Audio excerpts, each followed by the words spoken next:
దర్శి పట్టణంలో నమ్మకముగా నాణ్యముగా అందమైన ఆభరణములను అందుబాటు ధరలతో సకాలంలో అందించి ఖాతాదారుల మన్ననలు పొందిన Amruthasai gold house and pawn broker. తాకట్టు వ్యాపారం, బంగారు ఆభరణములపై రుణ సౌకర్యం కలదు. ఇట్లు మీ దేవతి రామారావు, దేవతి ఈశ్వర్ సాయి.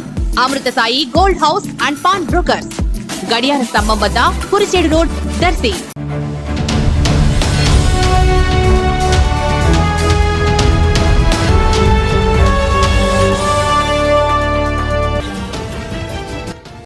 ఈ రోజు మార్కాపురం మండలంలోని దొడ్డపాడు గ్రామంలో జరిగిన రెవెన్యూ సదస్సులో మార్కాపురం శాసనసభ్యులు కందుల నారాయణ రెడ్డి పాల్గొన్నారు. ఈ రెవెన్యూ సదస్సుకు ముఖ్య అతిథిగా గౌరవ ప్రకాశం జిల్లా కలెక్టర్ శ్రీమతి తమీం అన్సారియా పాల్గొన్నారు. ఈ సందర్భంగా వారు మాట్లాడుతూ ప్రజల కోరిక మేరకు రెవెన్యూ సదస్సులు డిసెంబర్ 6వ తేదీ నుండి జనవరి 8వ తేదీ వరకు ముందుగా నిర్ణయించిన షెడ్యూల్ ప్రకారం జరుగుతాయని అన్నారు. అర్జీదారుల నుండి అర్జీలను స్వీకరించామని, కొన్ని సమస్యలకు అక్కడికక్కడే పరిష్కారం చూపిస్తామని, కొన్ని సమస్యలను అధికారులు ఎంక్వైరీ చేసి త్వరలో పరిష్కారం చూపిస్తారని, ముటేషన్లకు ఎటువంటి రుసుం లేకుండా తక్షణ పరిష్కారం చూపిస్తామని అన్నారు. గతంలో దౌర్జన్యాలకు గురై భూములు కోల్పోయిన ప్రతి ఒక్కరికి ఈ ప్రభుత్వంలో న్యాయం చేస్తామని అన్నారు. ఒక్క బొడ్డపాడు గ్రామంలోనే దాదాపు 75 అర్జీలు వచ్చాయని, తక్షణమే ఈ సమస్యలకు పరిష్కారం చూపిస్తామని అన్నారు. అనంతరం జోరు వర్షంలో మార్కాపురం శాసనసభ్యులు కందుల నారాయణ రెడ్డి, ప్రకాశం జిల్లా కలెక్టర్ తమీం అన్సారియా మార్కాపురం పట్టణ శివారుల్లో ఉన్న చిన్నరాయునిపల్లి దగ్గర ఉన్న ఇందిరమ్మ పేజ్ 1, ఇందిరమ్మ పేజ్ 2 లో అసంపూర్ణంగా ఉన్న గృహాలను పరిశీలించారు.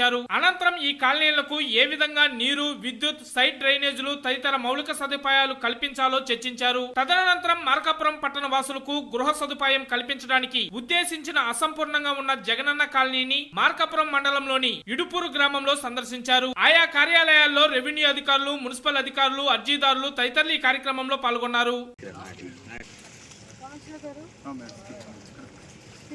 దీంట్లో ఎన్ని ఇది ఇప్పుడు 15 days మనం మొన్న తీసుకున్న ప్రకారం అయితే మనం డిసెంబర్ 38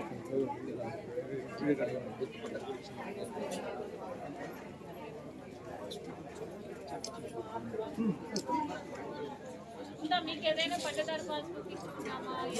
ఏమి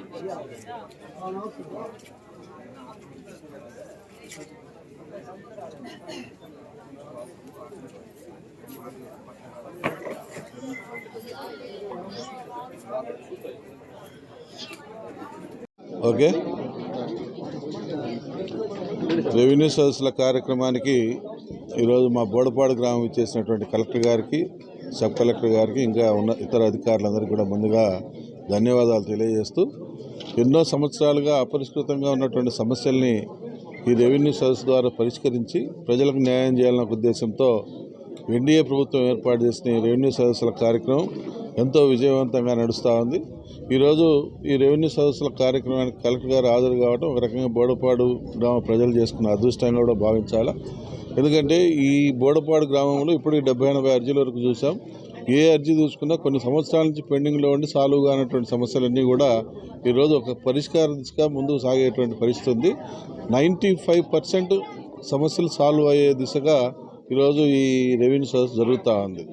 గత 5 సంవత్సరాల్లో ఆ ప్రభుత్వం చేసిన దుర్మార్గ పనులన్నిటికి కూడా ఈరోజు ఈ ప్రభుత్వం ఒక సరైన మార్గాన్ని కనుగొని ఎవరి పొలము ఎవరికి దక్కే, ఎవరైతే ఒరిజినల్ ఓనర్ ఉన్నో వాళ్ళకి దక్కే విధంగా కలెక్టర్ గారు స్పాట్లో డెసిషన్ తీసుకుంటూ సరైనటువంటి నిర్ణయాలతో ముందుకు పోతూ ఉన్నారు.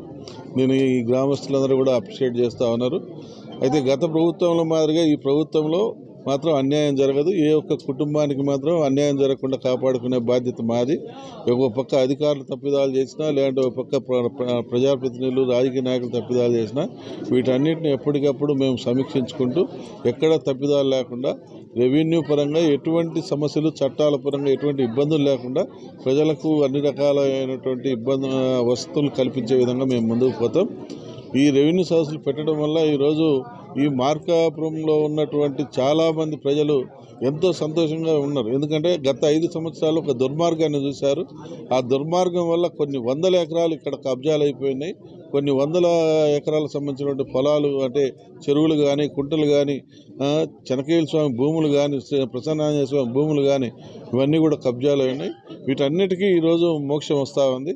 ఇవన్నీ కూడా ఎవరైతే ఆన్లైన్లో ఎక్కించుకున్నారో పట్టాలు ఎక్కించుకున్నారో ఇటువంటి వాటి భూములన్నింటినీ కూడా ఈరోజు తీసేసి ఆ చెనకేల స్వామికి దక్కేలా చేసేదానికి ఈరోజు రెవెన్యూ యంత్రాంగం అంతా కూడా పనిచేస్తూ ఉంది. 100% ఈ రెవెన్యూ సదస్సులు అనేవి సక్సెస్ఫుల్గా ముందుకు సాగుతూ ఉన్నాయి. ఈ ప్రజలకు 100% న్యాయం జరుగుతుంది. ఎవరైనా సరే ఇంకా మీరు తెలియక అప్లై చేసుకోలేకపోయిన వాళ్ళు, లేకుంటే భయపడి బయటికి రాలేనటువంటి వాళ్ళు ఉన్నా కూడా మీరు సీక్రెట్గానే వచ్చి మమ్మల్ని కానీ అధికారులను కానీ వచ్చి కలిసి మాకు విన్నవించిన మీ యొక్క రిప్రజెంటేషన్ని మేము ఆన్లైన్ల ద్వారా ఎక్కించి పరిష్కరించే దిశగా ముందుకు పోతామని చెప్పి తెలియజేస్తాము.